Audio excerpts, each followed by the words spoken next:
For the first time in 10 years, the rent versus buy math has completely flipped.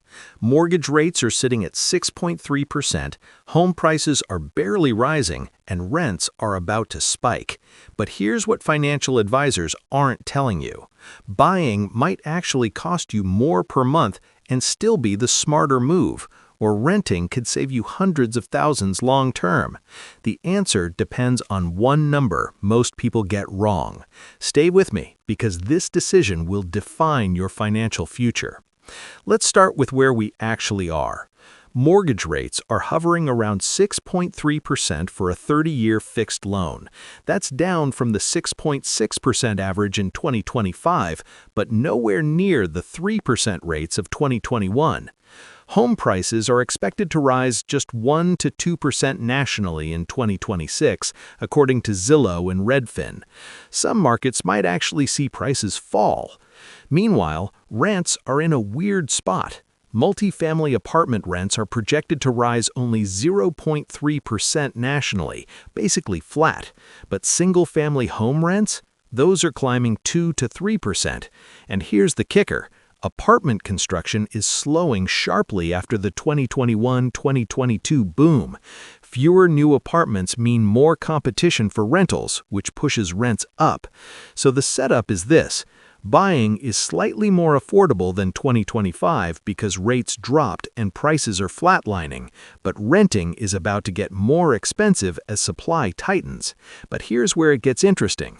The monthly cost comparison everyone focuses on, it's misleading, because the real question isn't which is cheaper per month, it's which builds wealth and which destroys it. Let's run the actual numbers for a typical scenario. Say you're looking at a $400,000 home. You put down 5%, that's $20,000. At 6.2% interest, your mortgage payment is around $2,850 per month, including taxes, insurance, and PMI. Now compare that to renting a similar 3-bedroom home. Average rent for a comparable place, around $2,100 to $2,300 per month, depending on your market. So on the surface, renting saves you $550 to $750 every month. That's real money. Over a year, that's $6,600 to $9,000 in your pocket instead of going to a mortgage. But here's what that comparison misses: where that money actually goes. When you rent, 100% of that $2,100 disappears. It's gone. Your landlord pockets it, pays their mortgage, builds their equity, and you get zero return. When you pay a $2,850 mortgage, only part of it disappears. The interest? Yes, that's gone. But the principal, the part paying down the loan balance, that's yours. You're essentially forcing yourself to save.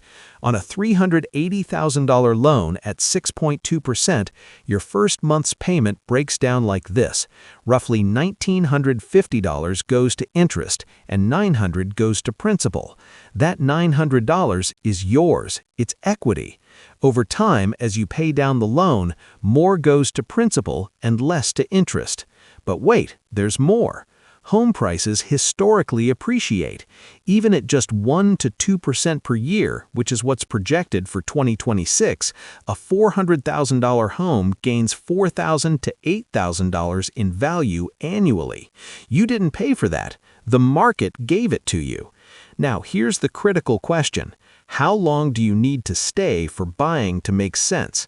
If you're only staying 1 year, renting wins, no question. The upfront costs of buying, closing costs, moving, repairs, eat up any equity gains. You'd lose money.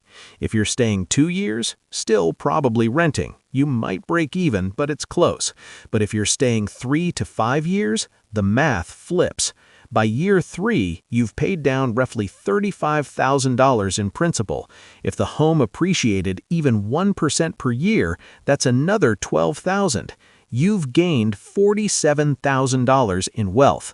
Meanwhile, the renter saved maybe $20,000 in lower monthly costs, but has zero equity. By year 5, the homeowner has paid down $60,000 plus appreciation. The renter? Still zero. And here's where it gets brutal. Let's say you rent for 10 years. You paid $2,200 per month, which rose 3% annually due to rent increases. Over 10 years, you spent roughly $300,000 in rent. You have zero to show for it.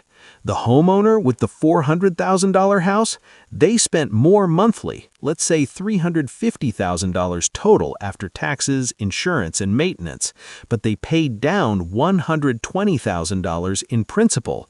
The home appreciated to $480,000. Now they have $200,000 in equity. Net wealth?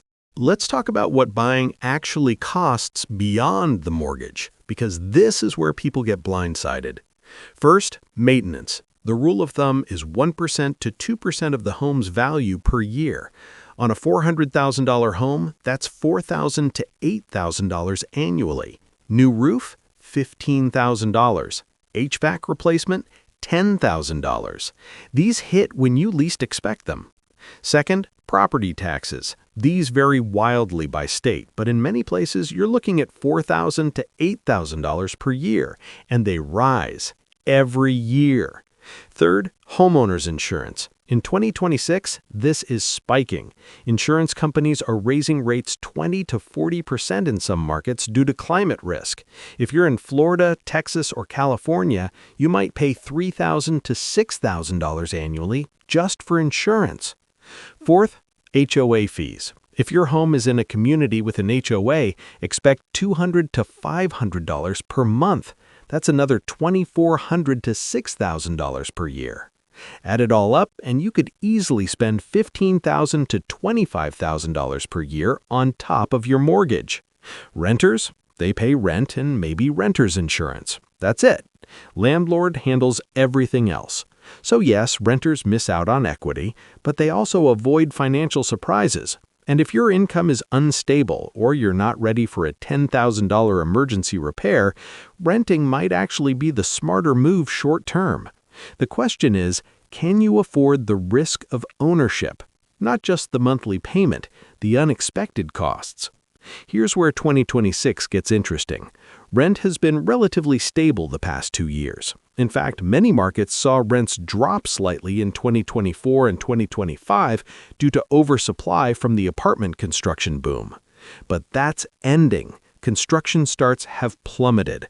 Developers aren't building as many new apartments because financing costs are high and demand looked soft. That means the supply wave that kept rents flat, it's drying up. At the same time, landlord costs are spiking. Property insurance for landlords jumped 30 to 50% in many markets. Property taxes are rising. Maintenance costs are up. Landlords aren't absorbing these costs, they're passing them to tenants.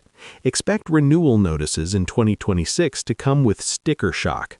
That $2,100 rent could easily become $2,300 or $2,500, and there's nothing you can do about it except move or pay. Meanwhile, if you bought a home with a fixed-rate mortgage, your payment never changes. Your mortgage in year 1 is the same in year 30. Inflation erodes it over time, making it effectively cheaper. Here's the argument renters make. I'm saving $550 per month by renting. If I invest that difference, I'll come out ahead. Let's test that. You rent and save $550 per month. You invested in an index fund averaging 8% annual returns.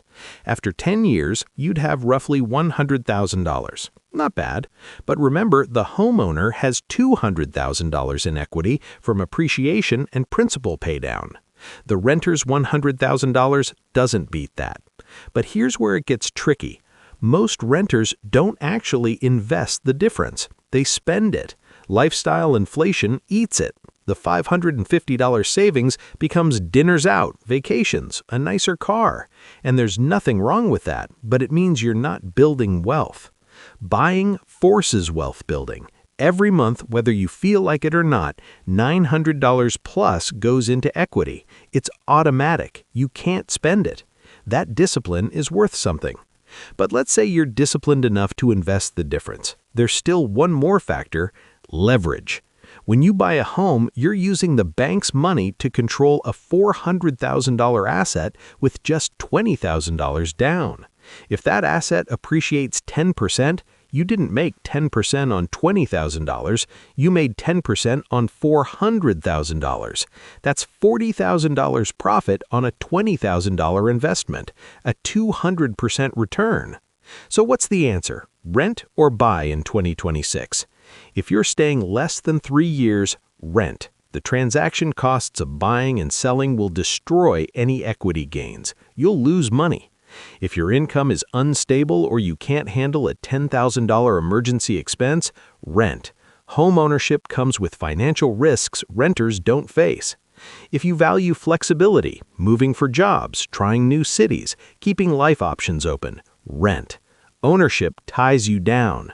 But if you're staying 5 years or longer, if your income is stable, if you're ready for the responsibility, buying wins financially. You build equity, lock in your housing cost, and benefit from appreciation and leverage. The math in 2026 is this. Buying costs more per month, but it builds wealth. Renting costs less per month, but you end up with nothing. The mistake people make is focusing only on the monthly payment. That's the wrong question. The right question is, where do I see myself in 5 years? If the answer is same city, same job, ready to settle, buy. If the answer is, I don't know, rent. And here's the final thing nobody tells you. You can always sell a house. You can't get back rent. Buying gives you options. Renting gives you flexibility. Pick the one that matches where you are in life right now. The housing market in 2026 is the most balanced it's been in years. Rates are down from their peak, prices are flatlining, inventory is up. If you've been waiting for the right time, this might actually be it, but only if you're ready to stay. Thanks for watching. If this helped you think through rent versus buy differently, drop a comment. If you have questions about your specific situation, let me know. Don't forget to like, subscribe, and make informed financial decisions.